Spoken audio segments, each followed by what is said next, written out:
Hello दोस्तों, कैसे हो? सारे के सारे होप सो सारे ठीक। और भाई तुम्हारा भाई भी एकदम बढ़िया। तो भाई आज मैं बात करूंगा उन सभी बच्चों के बारे में जो हमारे एसएससी में है और बोलते हैं कि हमें वोकैब याद नहीं हो रही, हमें हमें कई चीजें याद नहीं हो रही, खासकर उनको वोकैब याद नहीं होती। तो मैं उनको ये बोलना चाहूंगा, देखो भाई, एकदम हर कुछ याद नहीं होता। ठीक है? तो मुझे भी काफी टाइम लगा कि हाँ भाई, मुझे याद करना है। क्यों क्यों हमारा ऐसा माहौल है ही नहीं। मैं बुराड़ी का बंदा हूँ, मैं बुराड़ी में रहता हूँ, तो वहाँ का माहौल क्या है? दो दो शब्द बोलेंगे, फिर उसके बाद गाली निकल जाती है। हिंदी यूज करते हैं, इंग्लिश तो हमें आती ही नहीं। तो हम लोगों के साथ क्या प्रॉब्लम होती है, हम लोग अगर कुछ लर्न करने के लिए जाते हैं ना, तो हमें ज़्यादा देर तक याद नहीं रह पाती वो चीज़। ठीक? पहली चीज़ इसलिए टेंशन रहती है दिमाग में कि क्या होगा, होगा नहीं होगा। तो ये सब टेंशन नहीं लेनी, सबसे पहली चीज़। दूसरी चीज़, कुछ भी कोई भी चीज़ हो, अगर लॉन्ग टर्म के लिए याद करनी तो उसकी है प्रैक्टिस और रिवीजन। रिवीजन जितनी करोगे, एक टाइम ऐसा था मुझे वर्ड मीनिंग याद ही नहीं होते थे, समझ ही नहीं आते थे क्या पढ़ना है भाई, समझ ही नहीं आ रहा, सब कुछ नया लग रहा है। मैंने आज तक इंग्लिश पढ़ी नहीं, मैं गवर्नमेंट स्कूल से पढ़ा हुआ हूँ, मुझे पता ही नहीं है कि इंग्लिश में क्या करना है, रीजनिंग वो क्या क्या होती है। ठीक? तो क्या करना है, इसका सबसे बेहतरीन तरीका होता है, सबसे पहले तो प्रीवियस ईयर को एनालाइज करो। उसमें क्या सबसे ज्यादा रिपीट हो रहे हैं वर्ड, उनको लिख लो कॉपी में। मैं अपनी कॉपी दिखाता हूँ आपको, रुको। ये सारी मेरी ना, ये देखो, ये नोट्स है मेरे, ये सारे नोट्स है। ठीक? ये तो बुक्स भी है, ये दिख रही होंगी आपको, ये सारे मेरे नोट्स है। ये इंग्लिश के नोट्स है, ये लो, दिख रहे? ये ऐसे लिख लेता था मैं, सारे जो इंपॉर्टेंट है ना सब लिखे हैं मैंने, ये लो। तो ऐसे ही बना के ये क्या एक ही दिन में हो गए होंगे या एक हफ्ते मैंने कर लिए होंगे? नहीं भाई, कम से कम 1.5-2 साल लगता है याद करने के लिए। एकदम कुछ नहीं होता। जो बोलते हैं भाई हमने तो फर्स्ट अटेम्प्ट में कर लिया, फर्स्ट अटेम्प्ट में कर लिया, हमें पता है कैसे फर्स्ट अटेम्प्ट में कर लिया। हाँ, सेकंड अटेम्प्ट में कर सकते हैं क्योंकि पहले एक्सपीरियंस हो चुका। मगर देखो, होते हैं बच्चे जो फर्स्ट अटेम्प्ट में कर लेते हैं, वो भाई गॉड गिफ्टेड होते हैं। गॉड गिफ्टेड भी होते हैं, और उनका जो बैकग्राउंड देखोगे ना आप, जो फर्स्ट अटेम्प्ट में क्लियर कर देते हैं, उसके माँ बाप पढ़े लिखे, वो उस एरिया में रहता होगा जहाँ सिर्फ इंग्लिश ही बोलते हैं, उस स्कूल से पढ़ा होगा जो इंग्लिश मीडियम में फुल्ली, वहाँ टीचर भी इंग्लिश में बात करते हैं। हम लोग सरकारी स्कूल के बंदे। तो मैं ये बोलना चाहूंगा, जो बच्चे बोलते हैं कि भाई हमसे वो कभी याद नहीं हो रही, तो भाई देखो, शुरू शुरू में हर किसी को प्रॉब्लम होती है, मगर तुम डिमोटिवेट होकर बैठ जाओगे तो कोई फायदा नहीं, तुम्हारा नुकसान है। होप सो मेरी बात समझ आ रही हो। इसलिए मैं ये वीडियो बना रहा हूँ, क्योंकि कई बच्चों के मैंने कमेंट देखे, यार वो कभी याद नहीं हो रही, वो कभी याद नहीं हो रही, कैसे करना है, क्या करना है। मुझे भी एक ही बार में याद नहीं हुई थी। ये जो मैंने नोट्स बनाए वो एक ही दिन में नहीं बना लिए, मैं बैठ के टाइम लगाया, उसमें फोकस किया। मैं किताब, ये देख, ये वर्ड पावर की बुक है, एक समुद्र मंथन मेरा अंदर रखा हुआ है। ठीक? केडी कैंपस की बुक थी मेरे पास, हर किसी की मेरे पास सिनोनमेटन की बुक थी। ऊपर से एक पता नहीं पिनेकल विनेकल ऐसी भी थी, यार दोस्त से लिए थे। तो जब तक तुम टाइम नहीं दोगे ना उस चीज पे, या प्रैक्टिस नहीं करोगे, तब तक कुछ नहीं होता। ठीक?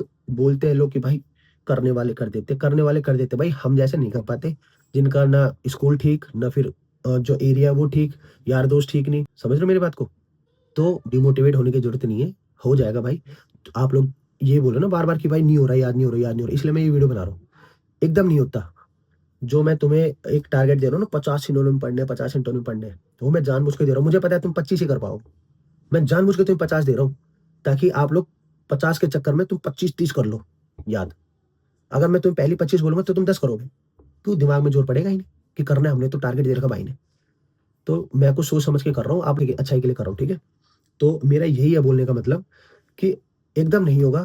देखो, मैं जब शुरू शुरू में पढ़ता था, मेरे साथ भी ऐसे होता था। मैंने आज 10 वोकैब याद करी, कल फिर दूसरी वोकैब याद करी, उसको रिवाइजन किया, फिर दोबारा अगली पढ़ी तो पहले वाली भूल जाता था मैं।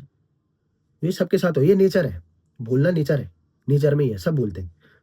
तुम लॉन्ग टर्म के लिए कैसे याद रखोगे? उसको रिवाइज करो, प्रैक्टिस करो उसकी बार बार। और दूसरी चीज, अपने अपने से जोड़ो उसको, जो वोकैब है ना उसको खुद से जोड़ो। ठीक है?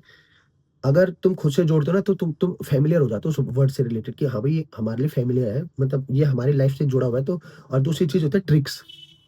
मैं कई वर्ड्स ऐसे थे, जैसे मैं उसको ट्रिक लगाता था कि भाई ऐसे याद कर सकते हो। मैं एक एग्जांपल देता हूँ, मैंने जो अभी बोला ना आप लोगों को कि किस तरीके से मैं खुद से जोड़ता था, मैं ट्रिक लगाता था। फॉर एग्जांपल, जैसे यहाँ पे एडुलेट है, एडुलेट का मतलब है प्रेज समवन एक्सेसिवली, मतलब झूठी प्रशंसा करना किसी की। तो मैंने इस पे क्या ट्रिक लगाई थी, मतलब ट्रिक थी कि एडुलेट, बंदा लेट हो जाता है, मैं तब भी जानबूझ के उसको प्रेस कर रहा हूँ। लेट होता है, मगर मैं उसको डिमोटिवेट नहीं करना चाहता, मैं जानबूझ के उसको प्रेस कर रहा हूँ कि एडुलेट, कोई बात नहीं, लेट हो गया तो कुछ नहीं होता। तो ये झूठी प्रशंसा हो गई। तो मैं ऐसे याद करता, अपनी खुद की ट्रिक भी होती है। ये ट्रिक एकदम ट्रिगर कर जाती है जब आप अपने एग्जाम्स में बैठते हो। तो ये चीजें भी आपकी काफी हेल्प करेगी। ठीक है? तो होप्स आप मेरी बात को समझ गए होंगे। तो ये वीडियो बस इसी चीज पे रहने वाली थी कि भाई आप वो कैसे याद करोगे। याद करने का सिर्फ एक ही तरीका होता है, फिर मैं बोलूंगा, प्रैक्टिस, प्रैक्टिस एंड प्रैक्टिस। ठीक? और रिवीजन, जितना तुम रिवाइज करोगे उस चीज को, जो तुम्हें पढ़ा है उसको रिवाइज करना जरूर है भाई। रिवाइज एक ऐसी चीज है जो तुम्हें लॉन्ग टर्म के लिए याद रहेगी। ठीक है? तो होप सो अब आपको जो थोड़े बहुत डाउट थे वो क्लियर हो गए होंगे। बाकी मैं मैटर्स आपको देता रहूँगा कि भाई जो मोस्ट इम्पोर्टेंट वोकैब है वो पढ़ो, कौन-कौन से वोकैब है ये पढ़ो, वो पढ़ो, इडियम फ्रेजेस कौन से इम्पोर्टेंट है वो पढ़ो, या फिर एसएससी को जो फेवरेट वोकैब है वो आती है वो मैं आपको प्रोवाइड करा दूँगा। तो अब दिमाग में ये नहीं रहना चाहिए कि भाई क्यों नहीं हुई, क्यों याद नहीं हो रहा? हो जाएगा भाई, टाइम लगेगा। अभी तुम शुरुआत है तुम्हारी तो नहीं होता होगा, पता है मुझे, ये हमारा नेचर है बोलना। तो अब ये दिमाग में नहीं आना चाहिए कि भाई मेरे से याद नहीं हो रहा, कोई बात नहीं, याद नहीं हो रहा कोई बात नहीं, उसको छोड़, कुछ और पढ़ ले। जब तेरा मन करे उसको पकड़ के दोबारा बैठ जा रिवाइज़ करने, हो जाएगा याद, गारंटी हो जाएगा, ठीक है? तो आप परेशान होने की ज़रूरत नहीं। कोई भी डाउट हो कमेंट में करना, कमेंट कर देना, मैं ज़रूर आपकी हेल्प करूँगा, ठीक है? वैसे तो मैं हर किसी का कमेंट का रिप्लाई करता हूँ, मगर जब मैं कमेंट नहीं कर पाता है, फिर बहुत ज़्यादा टाइम लगता है उसमें, तो मैं फटाफट से वीडियो बना देता हूँ ताकि हर बच्चे को डाउट हो क्लियर हो जाए, ठीक है? तो इस वीडियो में बस इतना ही, ज़्यादा लंबी वीडियो नहीं बनाता मैं बिल्कुल भी, ताकि बच्चों का टाइम वेस्ट ना हो। और एक चीज़ मैं बोलना चाहूँगा, जो भी मेरी वीडियोज़ को देखता है ना, या तो 1.5 पे देखा करो या तो 1.25 पे देखा करो। ये नॉर्मल स्पीड में मत देखो। तो होप सो आपको मेरी बात समझ आ गई होगी। तो वीडियो अच्छी लगी तो सब्सक्राइब ज़रूर कर देना, ठीक है? और मिलते हैं फिर नेक्स्ट वीडियो में ऐसी इन्फॉर्मेटिव वीडियो में, ठीक है?